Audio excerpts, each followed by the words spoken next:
سامعین اکرام، السلام علیکم ورحمۃ اللہ وبرکاتہ۔ آج ہم جس خواب کے بارے میں ذکر کریں گے وہ ہے خواب میں شہد دیکھنا۔ اگر آپ چینل پر نئے ہیں تو پہلے چینل کو سبسکرائب کر دیں، بیل آئکن کے بٹن کو دبا دیں اور ثواب کی نیت سے ویڈیو کو شیئر بھی کرتے رہیں اور ویڈیو کو لائک بھی کر دیں۔ میری کوشش ہوتی ہے کہ میں آپ کو قرآن حدیث کی روشنی میں ایسی خوابوں کی تعبیر بتاتا رہوں کہ جس سے آپ کو فائدہ ہوتا رہے، اور پھر میری یہ بھی کوشش ہوتی ہے کہ وہ خواب جو آپ کو جس سے ڈر محسوس ہوتا ہے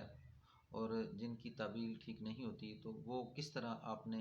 کسی کو اس کو بتانا ہے نہیں بتانا ہے، یہ بھی میں ساتھ بتاتا رہتا ہوں، اور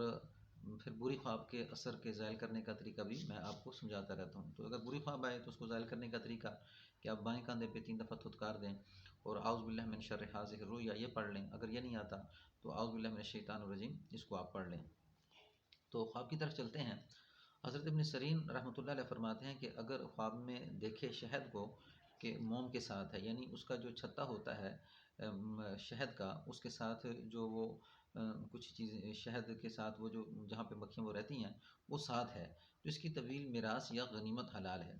اگر دیکھیں کہ اس کے پاس شہد ہے، دلیل ہے کہ صاحب خواب اسی قدر کہیں سے میراث پائے گا جو حلال ہوگی۔ حضرت ابراہیم کرمانی رحمۃ اللہ علیہ فرماتے ہیں اگر دیکھیں کہ اس کے پاس شہد ہے، دلیل ہے کہ اسی قدر علم اور دانشمندی حاصل کرے گا۔ اگر دیکھیں کہ اس شہد میں سے لوگوں کو دیتا ہے اور وہ کھاتے ہیں، دلیل ہے کہ لوگ اس کے علم سے فائدہ حاصل کریں گے، اور اگر اس کے خلاف دیکھیں تو نفع نہ پائے گا، یعنی شہد میں اگر لوگوں کو دیتا ہے تو وہ کھاتے ہیں، دلیل ہے اس کے علم سے لوگ فائدہ اٹھائیں گے، لیکن اگر اس کے خلاف دکھتا ہے تو اس سے یہ ہوگا کہ وہ لوگ نفع نہیں پائیں گے۔ اہل طبیر نے بیان کیا کہ شہد طویل میں قرآن مجید ہے، یعنی حضرت جعفر صادق رحمۃ اللہ علیہ فرماتے ہیں کہ خواب میں شہد دیکھنا 5 وجہ سے ہوتا ہے: میراث، غنیمت، علم، قرآن مجید اور پھر فراخ روزی۔ السلام علیکم ورحمۃ اللہ وبرکاتہ۔